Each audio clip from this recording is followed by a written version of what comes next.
তারেক খালেদা জিয়া সারা জীবন আলেম ওলামাদের পক্ষে ছিল, তাই আজকে মরার পরে তার মরার খাটটা ধরেছে বাংলাদেশের সবচাইতে পপুলার বক্তা, সবচাইতে নামকরা দুইজন বক্তা আজকে খালেদা জিয়ার খাটিয়া ধরে কবরে নামাইছে। তার ভিতরে একজন হচ্ছে মিজানুর রহমান আজারী, সুবহানাল্লাহ বলবেন না? সুবহানাল্লাহ বলবেন না? আর একজন হলো বাংলাদেশের সবচেয়ে বড় বাগ্মী বক্তা মামুনুল হক।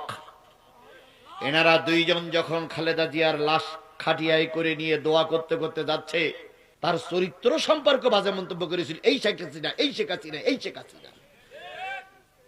সেগুলো এখন যেহেতু মৃত্যু ব্যক্তির সম্পর্কে আমার বলা ঠিক হবে না, এই জন্য আমরা দোয়া করি। খালেদা জিয়া ছিল ইসলামের পক্ষে, খালেদা জিয়া ছিল আলেম ওলামাদের পক্ষে, খালেদা জিয়া ছিল ইসলামের কোরআন হাদিসের পক্ষে।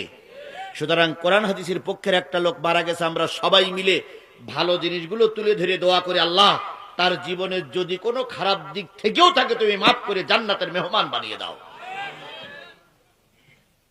মানুষ মারা যাওয়ার পরে দোষ ত্রুটি না খোঁজাই ভালো। আমরা কেউ কিন্তু দুধে ধোয়া লোক নয়। আজকে তারেক জিয়ার ছোট্ট 1 মিনিটের বক্তব্য